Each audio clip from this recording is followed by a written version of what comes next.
Hello, everyone. How are you doing? I hope you're doing well.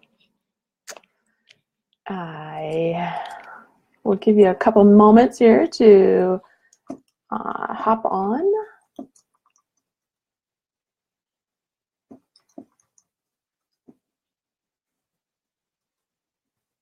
Hello, Brenda. How are you?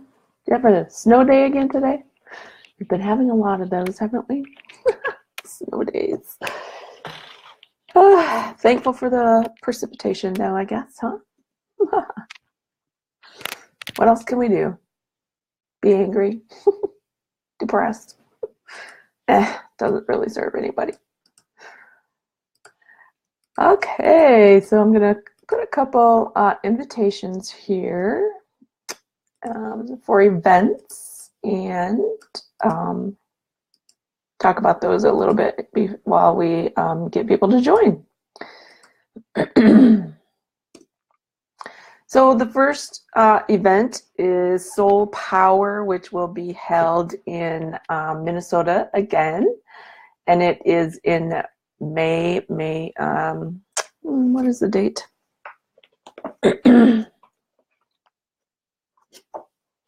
May 19th and 20th. And so in New Elmo, Minnesota. So if you're interested in that, you can sign up. It's registration is open and available. The other event, if you can't make the live Soul Power events, I've created one online where we're going to actually open up a Zoom link and be online for that one. And that one's 7 Powers of the Soul. It's the online event. And so the link is there for that one as well. So that one is open for registration too.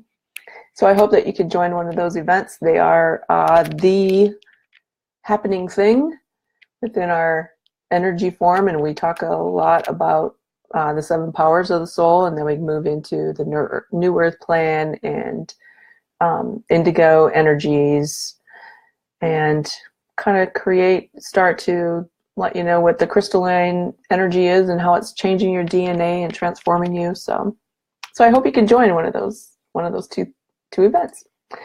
So the other thing that we want to talk about today is your will.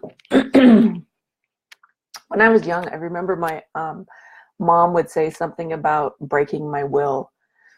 I don't have much remembrance from when I was younger, but apparently I had some strong beliefs or strong energy. I'm going to say I didn't really have beliefs. I had strong energy. And she would comment about things where,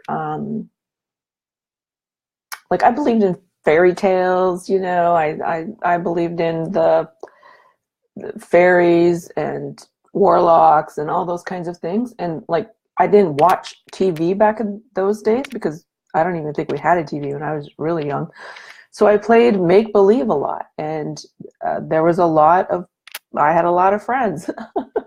And she would comment about, breaking my will with those kinds of things. And I never really understood, what will even was, until it was brought to my attention a couple weeks ago when I was having a discussion with a client, and they used the word will, and I was like, oh wow, I have not heard that word for eons, right? Like your free will or your energy, your soul's will, like there's lots of different paradigms that encompass that word.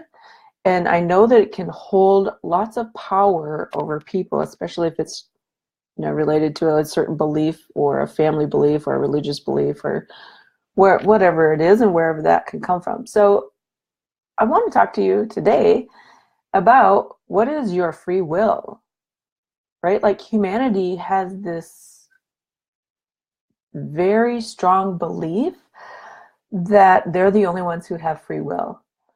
And actually, free will belongs to your soul, to your essence. Because the soul has choice.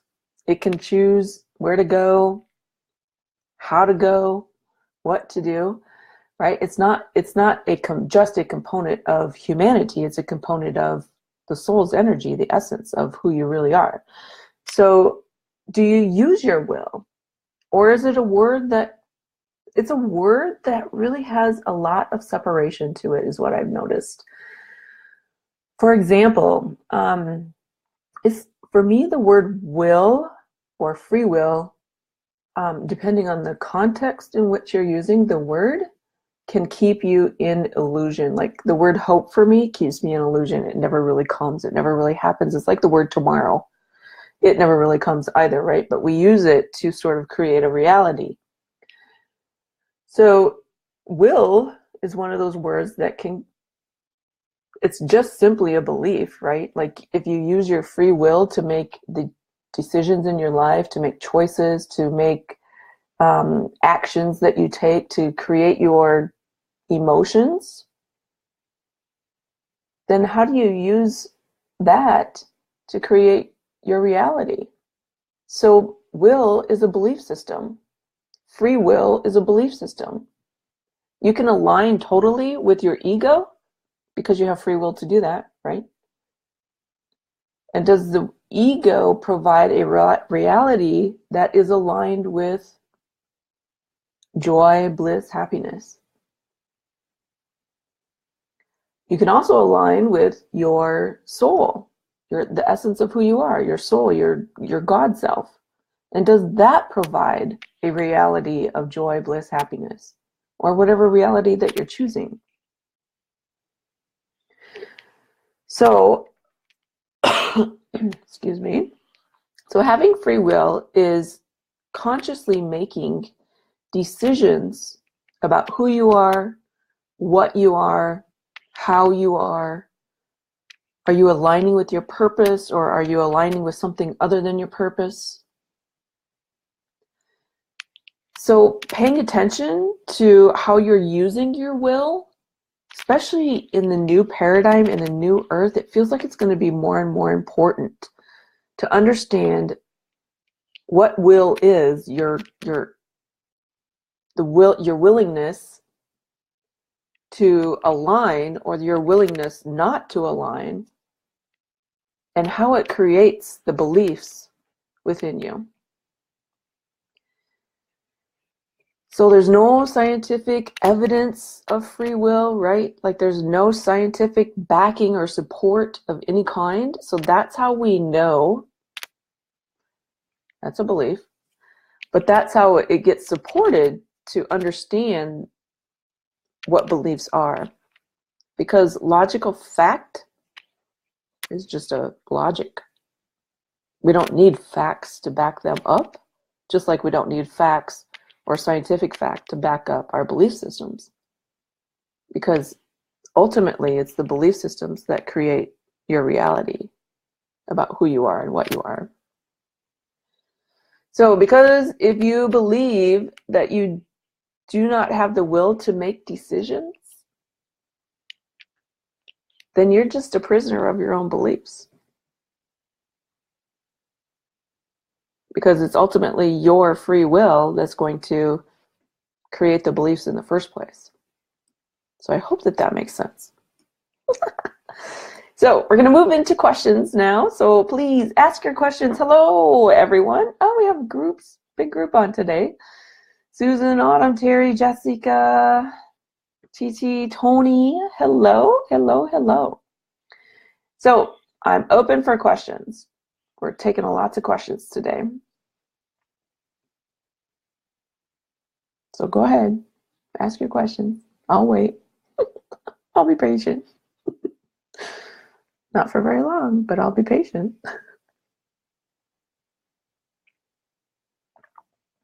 Have you paid attention to the energy? Like last week, the energy was heavy, heavy, heavy. Chaos, lots of chaos. Energy in unity consciousness. But you know what was really cool about it was we were being bombarded by a new Stargate opened up. And when those stargates sort of open up, they raise the levels of consciousness. And when levels of consciousness open, it sort of sends unity consciousness into sort of chaos.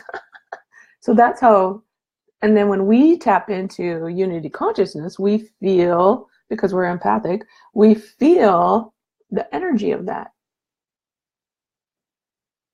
So use your will, your free will, to not tap into unity consciousness, and you won't have to worry about that ever. Oh, funny. But this week, it feels very different, doesn't it?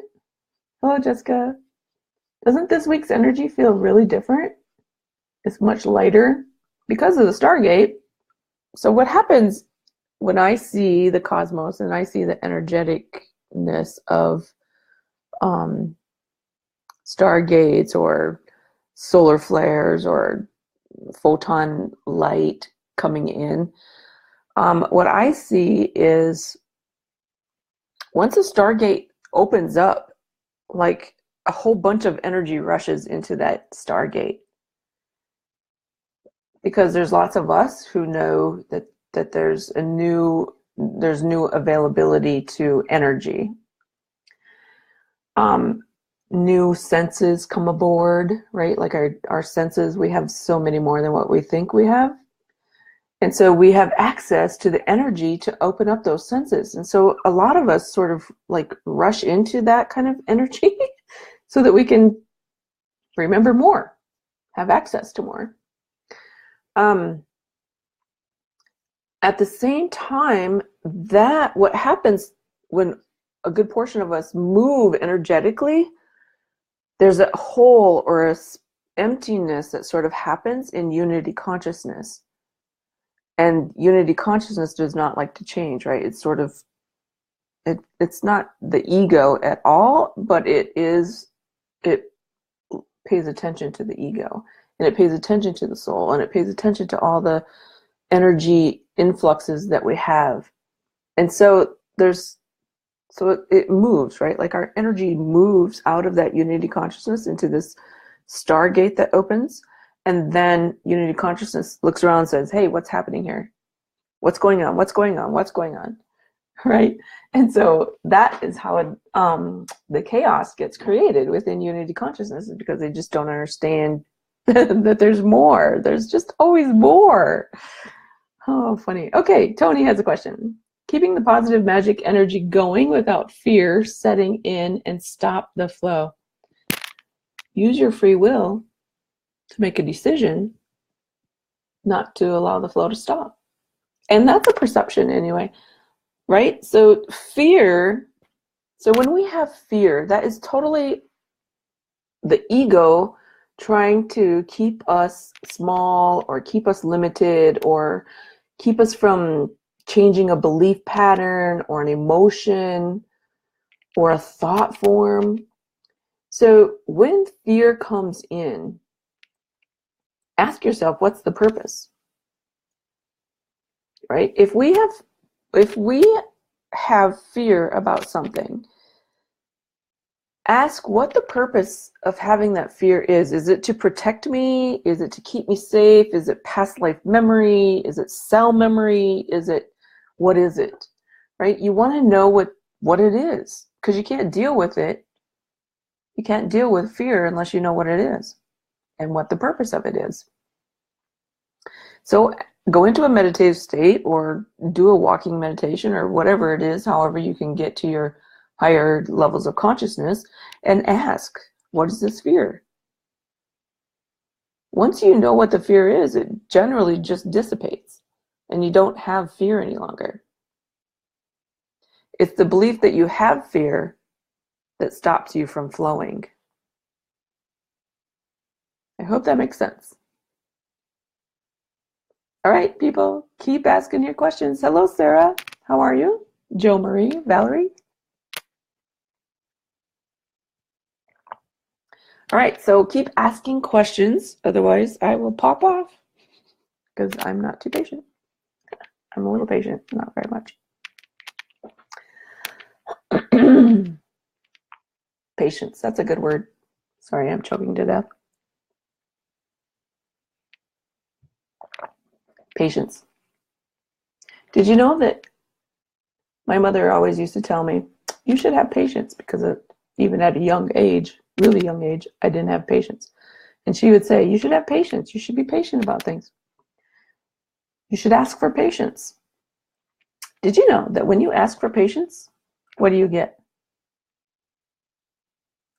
You get more opportunities to create patience. I'm not for that. I've never been a person who can wait for eternity for a shift to happen. No, I create the shifts to happen. I literally create the shifts to happen. So be careful about what you're asking for, right? Like if you ask for patience, there will be multiple opportunities a day for you to have patience.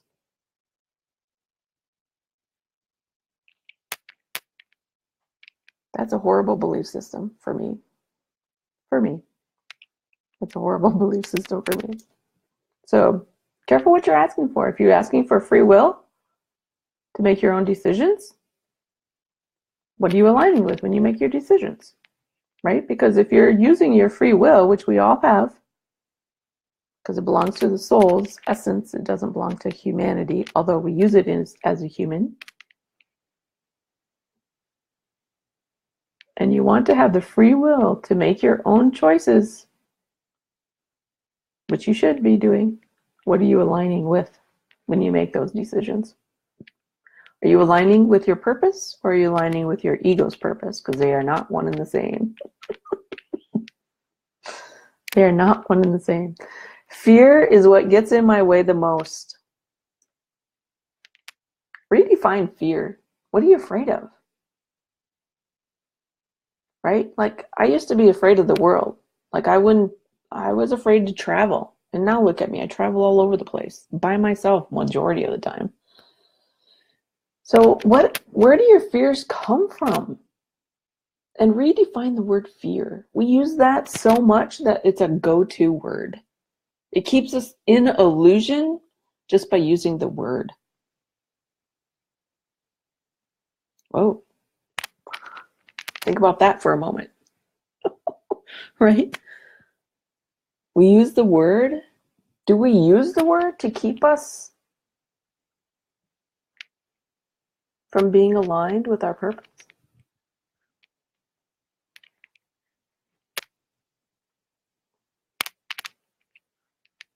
Probably. So you're giving up your power to the word fear.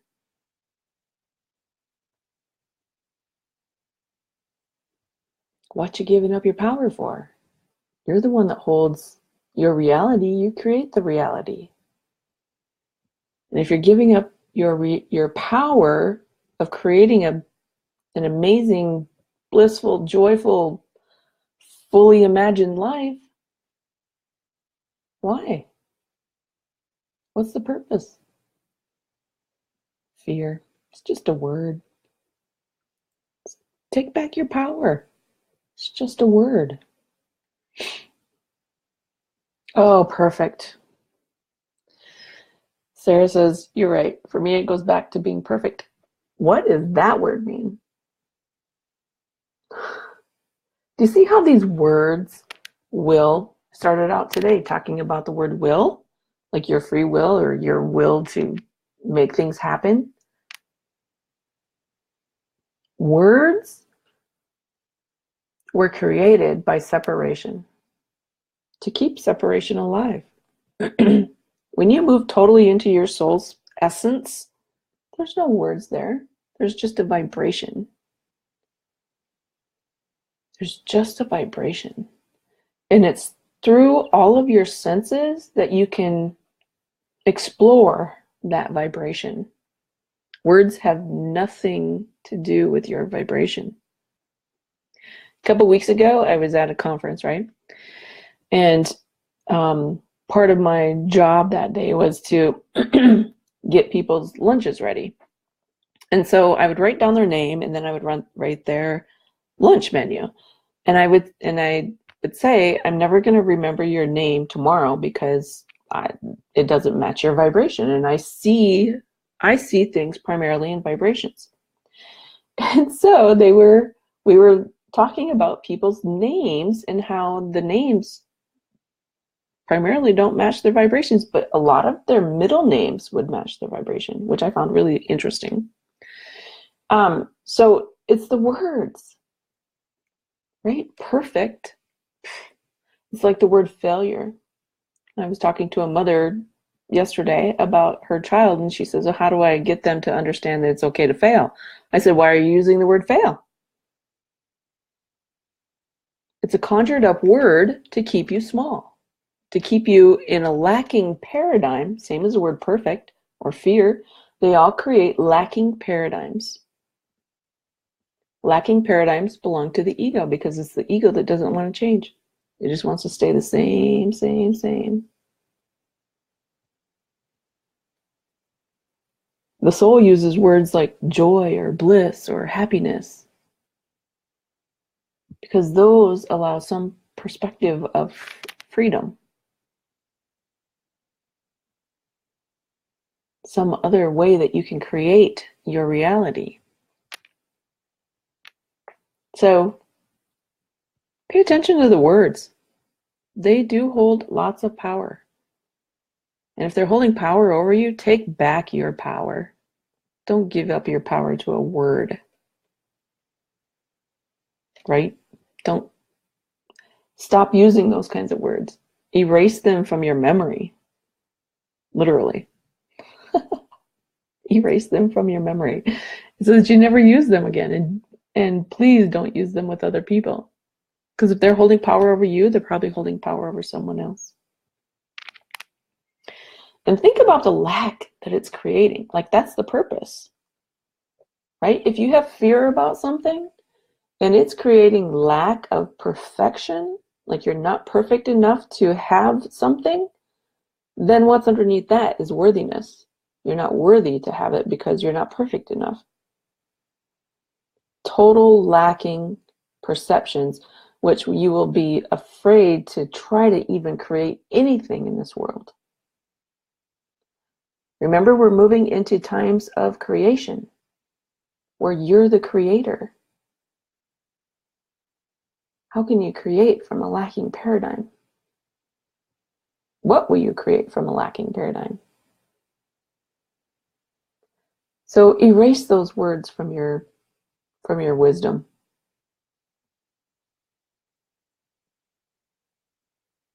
Perfection? You are perfect. Who says you're not? That's a judgment. That belongs to the ego. Aren't you created in perfection? We all are. We just have different perfections. All right, my friends, if you don't have any other further questions, I'm going to say goodnight. I'll hang out here for just one more second and then, but ask your questions. I'm here for you. Again, if you want to hop into one of the Soul Power events, the live one is in Elmo, Minnesota in May.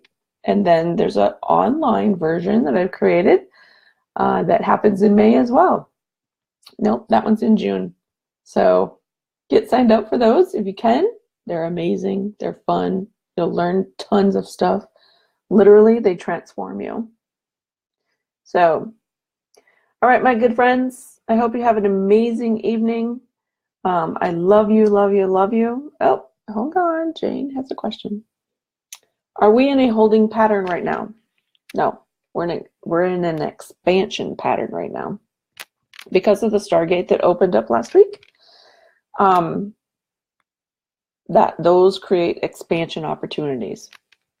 Sometimes it can feel like a holding pattern though, because our cellular structure gets overridden or overwhelmed with the energy of it. And so sometimes we feel like we're in a holding pattern. Like last week, probably felt like we were in a holding pattern because the energy felt so heavy.